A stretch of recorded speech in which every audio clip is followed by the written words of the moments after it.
you now a way of making potpourri, which you may have made before or not, but it's a very easy way of bringing a natural scent into the house and having it here for a long time. So what you do is you collect at least a dozen roses, heads of roses. So pick them in the morning when they're well moist, they've got lots of moisture and they haven't dried out. The best ones you can get are really scented ones to make a really lovely potpourri, but if yours aren't tremendously scented, well, you can still use them and still make something which you can put into a bowl, or I'll show you in a minute. So how do you make a potpourri? Well, you've got to dry out these petals. So that's an activity that people in your group could do as a tabletop.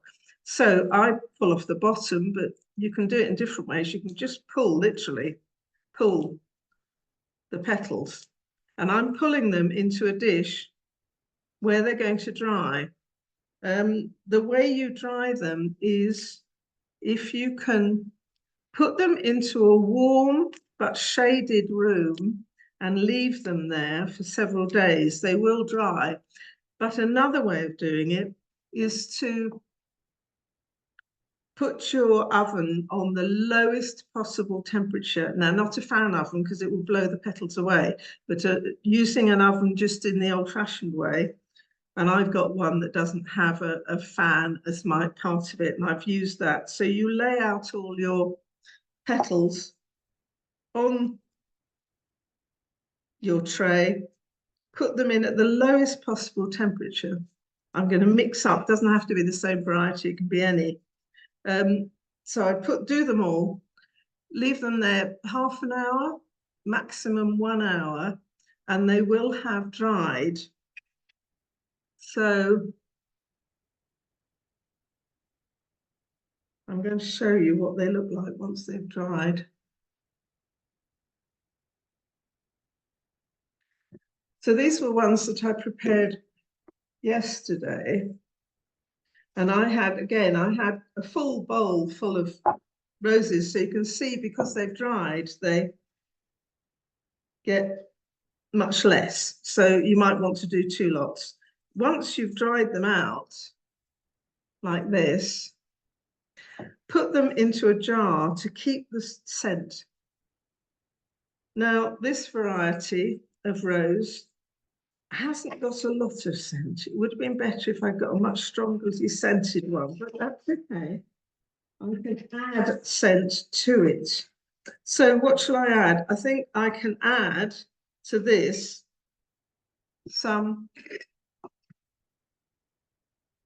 these little tiny seeds that look like seeds are actually lavender flowers that were dried last year. And I can add those to it. So just add them into your glass jar. And in fact, I can smell the lavender, which is lovely. So I'm going to add those and just mix them, put the top back on and mix them up. So once I've mixed them up, and you leave them for a little while to find out whether you like the scent. If it's not strong enough, what you can do, excuse me, is add a little bit of natural oil, which you can buy. You don't want to get any artificial oils. So I can add a little bit, this is lavender oil that I'm adding, but I could equally as well use, a lemon oil. So a few drops. Don't need many. Again, another shake. Must have breathed in lavender. And then you want to leave that to kind of infuse, so the oil will gradually.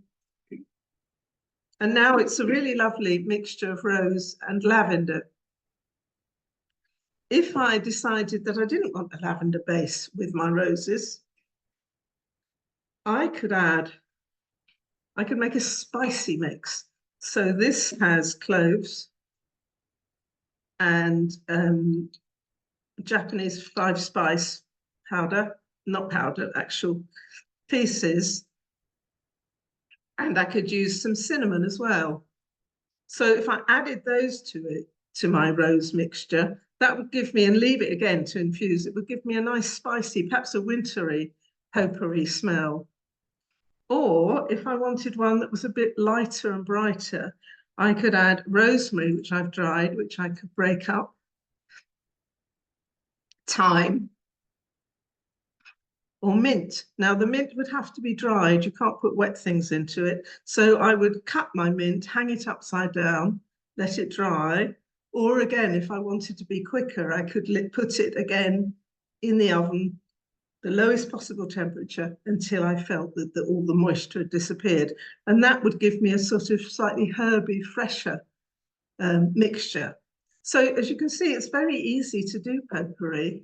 And you can either put it into bowls, which you leave out in the around the rooms, or I could put some in a little bag like this and give it to friends, put it in drawers to scent my clothes. So this would be a nice sort of present to do. I'd obviously fill it up, but that's the general idea, that you put it into a nice little bag and do that. So an easy one to do, and we will be giving you instructions. So as I said, you don't need to take notes at the moment. So that's one thing you can do, make potpourri with your rose petals.